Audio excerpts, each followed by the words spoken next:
Hello Internet, and today is going to be another book opinion, those videos in which I tell you my opinion on a book, and today's book is going to be A Darker Shade of Magic by V.E. Schwab, the first in a trilogy. So this was my first official V.E. Schwab book, or even V.E./Victoria Schwab, just the first book I have ever read by this author. And I was just okay with it. I wasn't in love. I liked it, but it wasn't the best thing I've ever read. So I plan to continue with this series, and I want you guys to know that I didn't love this book before I give reasons as to why, so you understand the biases that I have pertaining to this. So I didn't like this book. This book is about a high fantasy world in which there are several different types of Londons. They're all connected through like magic door portals that can only be accessed by a certain species of human. I can't remember the name, so I'm not going to be bothered. But this certain species of humans can walk through doorways or create doorways to access different worlds. These different worlds all have a London, and they transverse between these Londons. And we follow a kid named Kel, or a man named Kel, this redhead named Kel, as he transverses through 3 Londons. Red London, the London he comes from, White London, and Grey London.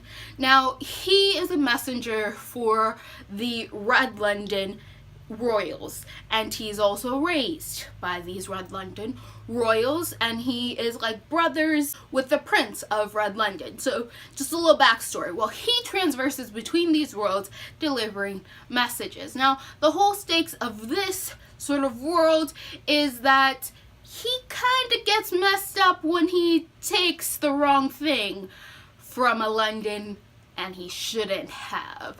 So there are certain rules between transversing where you're not supposed to cross what products from one London to the other. It's contraband, but Kel makes a little business out of it and he doesn't really care.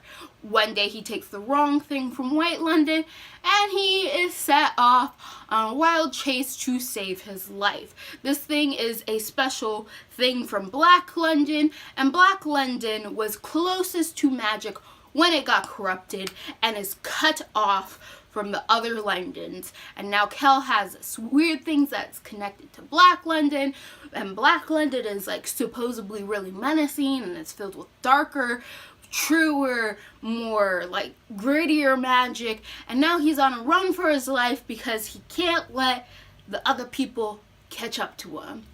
So overall, I thought the plot was interesting. The plot was definitely interesting. This idea of different Londons, of their connection, the magic system, that there was this special species that could use magic in a special way to create portals, how they would use magic, all fascinating. The politics of White London compared to, say, Grey London or Red London, the way each London was vastly different, the way each London worked, those were all super great. The characters, however, were not my most favorite, and personally, I always choose characters over plot every time. If you can make me some lovable characters that have great character development, great character interaction, I'm willing to forgive a lot of your plot mistakes because I'm in love with these characters, and all I'm really focused about is watching these characters interact with each other, and it doesn't really matter what situation they're in, so much that they're meshing, right? That's what I want to see. But if it's the other way around, I'm less forgiving because, like I said, I like characters. I'm okay if the plot's just I'm looking for decent characters. These characters for me really didn't cut it. The 2 main characters that we follow is Kel and the girl Lilith, stabby girl, the Grey London girl, right? She is irritating. That's all I'm going to say on her personally. I'm not a big fan. I read this on audiobook, and also the audiobook narrator gives her a weird voice, which is very grating on the ears, which didn't endear her to me anymore. But these two are the main two characters that we follow. They end up interacting while Kel is on the run with this mysterious little stone from Black London, and they have several interactions with each other. Now, what I didn't like was these characters were oblivious and rather stupid. I listened to this book with a friend while driving, and she was sick and passing out in the back seat most of the time. Now, even she could tell that these characters were pretty dense. Like, they just didn't not pick up things and put them together very often. And that's what frustrated me. I do not like stupid characters. I cannot stand when characters don't use those lovely brains of theirs, because I cannot stand people like that. So I have a hard time seeing that in my personal form of enjoyment, because I would just go outside if I wanted to see that sort of frustrating nonsense. So there were several times where one character or the other would be stating something severely obvious and being like, oh, this is like this mysterious thing of information. And I'm like, no, that was obvious. Why are you only talking about the obvious things? Then there was the fact that Kel kept trying to get the gray woman, the thief woman, to not interfere with his little quest that involved this Black London stone. And every time she would be like, no, I'm gonna just do what I want. And he would be like, let me explain. That's not gonna work. And she'd be like, no, I'm just gonna do what I want. And then they would bicker about this often. And every single time it'd be like Kel saying, don't get involved. She gets involved and ends up helping him. Then later him being like, don't get involved. And she ends up getting involved. And I was just like, why don't you two stop arguing about who and who can't get involved on this quest, and instead just accept that you're both in it together so that we can move on with this plot. But a great deal of the book was just those two arguing about whether or not they should work together. And that was frustrating. I also didn't like points in time when another magical portal creature person like Kel, a guy named Holland, was involved. I liked Holland. Holland was my favorite character. But I didn't like when he was involved because he was a smart, intelligent person who would constantly tell Kel, this is how you defeat me. He'd be like, Kel, you have to have more concentration if you want to defeat me, a master of magic. And Kel would be like, how am I supposed to defeat him? He's so strong. And like, Holland is literally giving him advice every time they encounter each other of how to better use his assets so that he can defeat Holland and subsequently ruin all these evil plans that are going on around.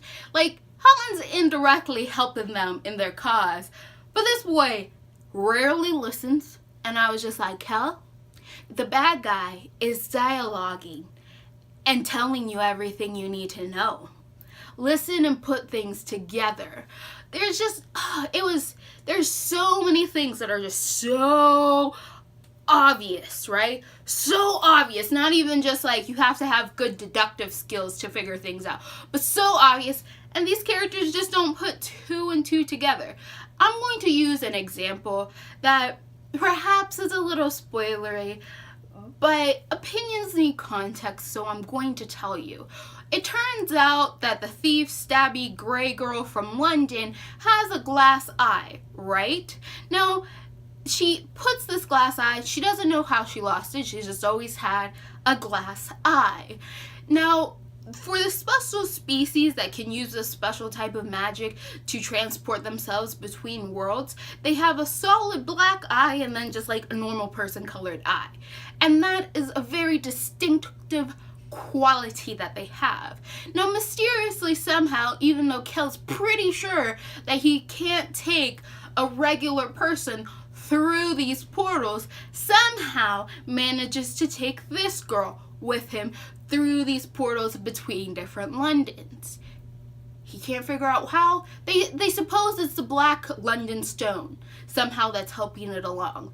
But once he figures out that she has a glass eye, he doesn't start to put things together in his head. No one questions that. I just suppose that's something that's going to come up in the later books. But that's an example of just how completely oblivious some of these characters are. Where it's just like, do you not find this even in the slightest bit suspicious, not even a little bit, not even slightly, not even the tiniest, but a little weird, something that you should probably think about a little bit more? Nope, not even once. Not even once. So A Darker Shade of Magic is an entertaining book, and if you can handle characters that are pretty oblivious to the world around them and state the obvious pretty often, then you'll probably like this book.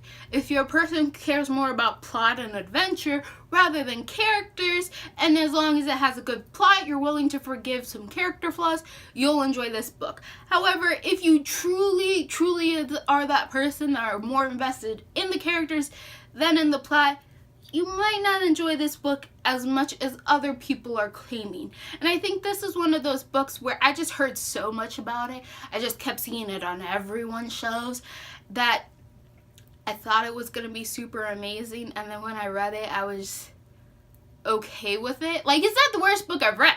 I've read pretty terrible books, but it was just lackluster in the character department, where I care nothing about any of these characters, and you could probably give me a brand new set of characters and just place them in this world, and I would be a-okay with it. I held no attachments to these characters except Holland. And if you've read this book, you know that that didn't go so well for me. So, I want your honest opinions on A Darker Shade of Magic. Were you thoroughly amazed with it? Does it get better in later books? Because I do plan to continue this. I do want to learn more about this world, even if I don't really care for the characters. So, does it get better in later books? Is there something that I should be looking forward to? Comment down below. Let me know. If you like what you're seeing here and you want to continue seeing more, click all those bunnies and goodbye, Internet.